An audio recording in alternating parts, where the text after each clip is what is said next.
لیاری کی ادھوری کہانی، مارشل لاء کے خوف سے بے نیاز۔ میرے والد صاحب ایک بہت ہی سیدھے سادے انسان تھے، بہت ہی محنتی اور جفاکش تھے۔ شروع میں پورٹ یا کہیں اور مزدوری کر کے اپنے خاندان کی کفالت کرتے تھے، کبھی کبھی ماہی گیری بھی کیا کرتے تھے۔ جن دنوں انہیں کوئی مزدوری نہیں ملتی تھی تو خالی ہاتھ ہی ان کو گھر آنا پڑتا تھا۔ کافی عرصے بعد میرے اصرار پر والدہ نے اس زمانے میں ہمارے گھر کی غربت کا جو احوال سنایا وہ کافی دکھ درد سے بھرا ہوا تھا۔ انہی دنوں کسی نے انہیں لی مارکیٹ میں قسمت آزمائی کا مشورہ دیا۔ لی مارکیٹ کا نقشہ جو آج نظر آتا ہے ان دنوں بہت ہی مختلف تھا۔ گوشت مارکیٹ کی عمارت مشرقی حصے میں الگ تھلگ تھی، جبکہ تازہ اور خشک مچھلیوں کی مارکیٹوں کی عمارتیں اندرونی حصے میں تھیں۔ مغربی حصے میں بہت بڑا میدان تھا جہاں آج کل میونسپلٹی کی دکانیں تعمیر کی گئی ہیں۔ برابر میں ایک خوبصورت پارک ہوا کرتا تھا۔ اسی میدان میں اس وقت کراچی شہر کی پہلی سبزی منڈی قائم تھی، جہاں دور دراز علاقوں کے باغات سے آئے ہوئے کاشتکار تھوک کے حساب سے مال بیچتے تھے۔ والد صاحب کو اس منڈی میں بوریاں اٹھانے کی چھوٹی موٹی مزدوری ملنے کے مواقع فراہم ہوتے تھے۔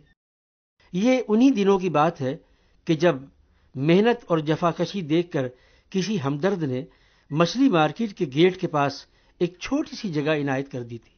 یہیں سے انہوں نے سبزی بیچنا شروع کیا اور آہستہ آہستہ زمین کے بجائے وہاں پر لکڑی کی ایک چھوٹی سی کیبن ڈال کر کاروبار کو آگے بڑھایا۔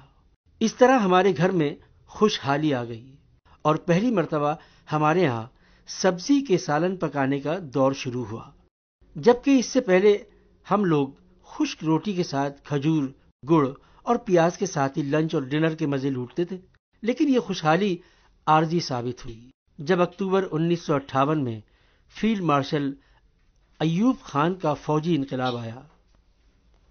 لیکن یہ خوشحالی عارضی ثابت ہوئی جب اکتوبر 1958 میں فیلڈ مارشل ایوب خان کا فوجی انقلاب آیا، جس کے تحت پورے ملک میں اصلاحات کا ایک سلسلہ شروع کیا گیا۔ ہم نے پہلی بار اس وقت مارشل لاء کا نام سنا تھا۔ فوجی حکومت کی ان اصلاحات میں تجاوزات ہٹانے، کھانے پینے کی اشیاء میں ملاوٹ کے خاتمے اور صفائی و ستھرائی کی مہم کراچی شہر کی حد تک بہت ہی کامیاب رہی۔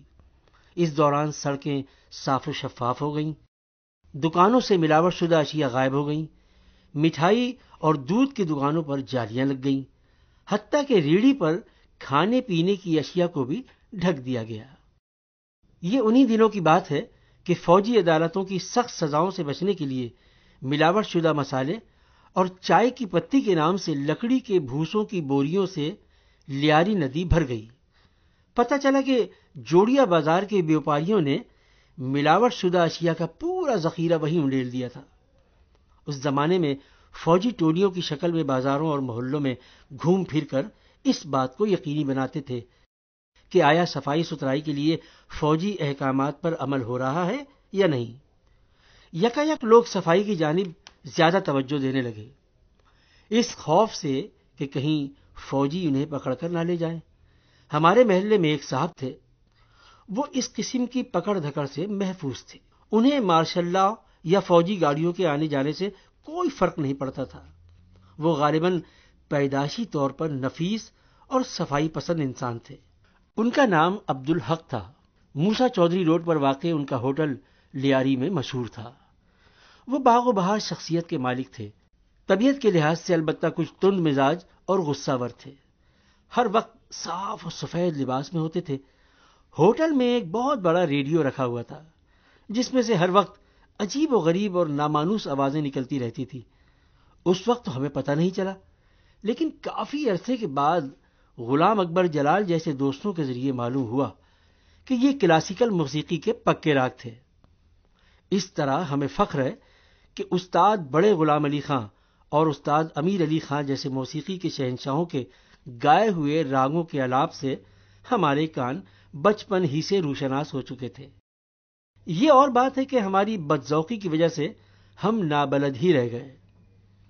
عبدالحق کی موسیقی سے لگاؤ اور وابستگی اتنی گہری تھی کہ انہوں نے اپنے ہوٹل کا نام آفتاب موسیقی ہوٹل رکھا ہوا تھا، جو واقعی اس زمانے میں ایک کلاسیکل نام تھا۔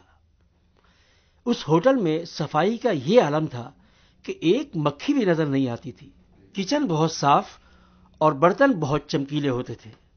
ایک دن جب ایک فوجی ٹیم اس ہوٹل میں پہنچی تو دنگ رہ گئی۔ انہیں اپنی آنکھوں پر یقین ہی نہیں